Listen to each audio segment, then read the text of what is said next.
Have you ever tried to cancel a gym membership? I want to quit the gym. When they've got your name, email, phone number, and credit card, they're not going to let it go easily. I've been there. But instead of fighting their cancellation process, I just clicked one button and shut down the identity they had on file. They tried to charge me, but the credit card no longer worked. They emailed me some angry messages, but it no longer forwarded to my inbox. I can even imagine the gym manager shaking his fist in anger and cursing my name. But even that wasn't real. Welcome to All Things Secure. My name's Josh, and the goal of this channel is to give you simple security and practical privacy tips you can actually use. And if you want to go deeper, I've also got a free 7-day email privacy course at allthingssecure.com/email course. Okay, so you've got your password managers, your VPNs, your private messenger apps, and more. But there's this niche category of privacy services out there that not many people talk about. I call them pseudonym management services, or SMS for short. Yes, I know that the word pseudonym starts with P, but do you really want to compete with that acronym?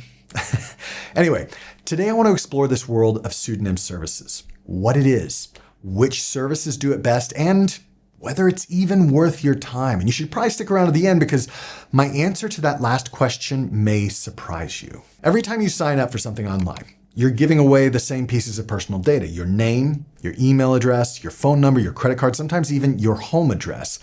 The problem is, once a company has that info, you lose control. If your phone number gets on some kind of spam list, you're stuck with it, or you go through that hassle of changing your number. If your credit card gets compromised, you wait for the bank to issue a new one, and good luck convincing a subscription service to delete your data once they have it. So instead of handing out your real information, you give companies a pseudonym, an alternate identity that can include a different name, email, phone, or payment method. And the beauty of it is, most of the time when you're done, you can just shut down that pseudonym without affecting your real accounts. Think of it like a wallet full of fake IDs, one for the gym, one for gaming, one for streaming services. Each looks and works real enough, but none of them tie back to your real identity. And yes, it's all legal as long as you're not using these pseudonyms with your bank or government or something like that. Now, here's the thing. There are specific services that are designed to solve each of these issues individually.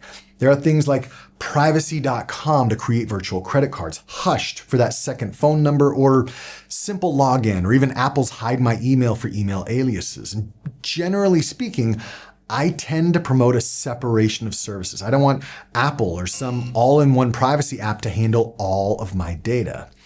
But in this case, there might be value in bundling these masking services for the sake of managing pseudonyms. I mean, it's really frustrating for me whenever I've used Apple's Hide My Email to create an alias. And then, since I don't use or recommend Apple's password app, you can learn exactly why here, I actually lose track of where I've created that alias and how it's being used, and it's super frustrating. So in this case, a pseudonym management service, TM, that can connect an alias name, an alias email address, a secondary phone number, and a virtual payment method together as an identity could be valuable. It can also be annoying, and I'll explain that in a moment as well. I've tested 3 companies that really focus on this: MySudo, Cloaked, and IronVest. If there's one that I'm missing, please let me know in the comments. I just genuinely don't know about it. None of these companies have paid to be part of this video. Each has their own strengths and weaknesses, which I want to cover right now, but they all do basically the same thing. They create and manage pseudonyms. So let's start with payment methods, since this is the feature that creates the most problems. I've personally used masked credit cards with all 3 of these services, but as of this recording, only MySudo currently has a publicly available virtual card feature. And that's a shame because Cloaked allows you to create unlimited virtual cards, while MySudo limits you to either 3 or 9. But Cloaked is unfortunately still in beta and not available to the public yet. Similarly, IronVest shows the pay feature in the dashboard, but says that they're still working to get this feature back up and running. So MySudo for the win in this category, I guess. And as with any such financial feature, all of them require some kind of KYC, or know your customer, which means that you'll have to give MySudo your actual name, birth date, and home address for them to verify your identity before you can create and use a virtual card. But once you do, I'm a big fan of using virtual cards to pay for things online. Lots of great benefits, including card limits, merchant lock, and of course the ability to turn off a card anytime you want. Virtual phone numbers are also handled differently. MySudo is unique in that they offer numbers for the US, Canada, and even the UK, although the UK requires extra identity verification. But again, they limit you to between 1 and 9 different phone numbers, depending on the plan you purchase. Same with IronVest, which only gives you one phone number, and unfortunately, they require you to connect your actual phone number to that, which honestly, I think that's unnecessary. Cloaked, on the other hand, gives you unlimited phone numbers and a very unique way to use them such that you can call people using that number and even lock that number to a specific contact. I've done a full video on how this works, and it really is pretty cool. All that to say, in this category, Cloaked is by far the best option, but they all offer some kind of secondary phone number. Finally, we come to email aliases. And again, they each approach this differently. For some odd reason, MySudo limits you to only 3 or 9 aliases, again, depending on the plan you choose, which is really dumb considering how easy it is to generate unlimited aliases. IronVest and Cloaked are 2 of them which both do that. They offer unlimited aliases that you can generate for each identity that you create. Now, beyond this, each of these pseudonym management services try to differentiate themselves on different points. Cloaked includes a data removal service and a VPN. MySudo has private browsers and encrypted communication between MySudo users, and IronVest has this unique way to integrate biometrics into their app security.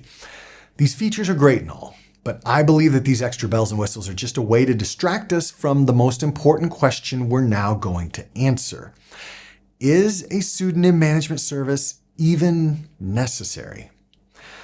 I told you before that I generally don't like all-in-one solutions. I don't want my internet browser to also be a password manager and a VPN provider and a secure messaging app. I don't know. I want them to excel at what they were designed for and to resist the urge to be everything for everyone. But in some cases, there are complementary services that fit well together without requiring extra trust. For example, my preferred password manager, ProtonPass, not only creates and stores passwords, it also creates email aliases. Now, these are 2 different but complementary services, and while I could engage with 2 different software solutions to do this, it really just makes sense to combine both of them. So is it worth combining the ability to mask email, phone, and pay services into a single privacy app? In theory, I would say yes. But in practice, it just hasn't worked that way for me. You see, services like IronVest and Cloaked also want to be your password manager, which means they're competing with the tools that I already use. And when I had both installed, they were constantly clashing. Who autofills this box, the password manager or the pseudonym service? So if you don't currently have a password manager, those might work well for you. I do also see a lot of value in how Cloak creates masked phone numbers. It's really cool, but you can't pay for that feature by itself. So it's kind of a take it or leave it deal. And that leaves us with MySudo, which is purposely designed to give you only a few pseudonyms instead of unlimited options. You don't create these aliases on the fly. It's an alternate name, email, and phone number that you could potentially memorize and use in person. And this is definitely useful, especially when you pair this with virtual credit cards. But this requires you to create a kind of subcategory in your mind. You use your password manager to manage all of your logins, but under that, you have these handful of alternate identities that you pull out in certain uses. I don't know. I mean, at this point, MySudo is the only one that makes sense to me as being useful, although once Cloak releases their virtual card product to the public, that might be the one that I would choose instead. Well, a quick update. Perhaps I spoke too soon. MySudo has decided to lock my account, saying that I went against their terms of service using the app outside of the United States. Which in this day and age, I think is absolutely ridiculous that any software company geo-restricts their services. When I am a US citizen transacting and doing all of this using their services in the US, even though I may live or travel abroad. So just know that if you are a MySudo user and you are traveling at all, do not open your app or else they may lock you out as well. I think this kind of brings me to my final thoughts on these type of services anyway. But for me, honestly, I don't use any of them on a daily basis because I'm comfortable using ProtonPass, Hushed, and Privacy.com as 3 separate services to accomplish basically the same thing. I'll say it again. I believe in a separation of privacy powers. No one app should be trusted with all of my data or to provide me with all of my privacy services. But that's what I think. What do you think? Leave a comment with your setup below. And if you'd like to learn more about creating better privacy and security in your digital life, join our free 7-day email course that offers a strategic, layered approach that you won't find anywhere else.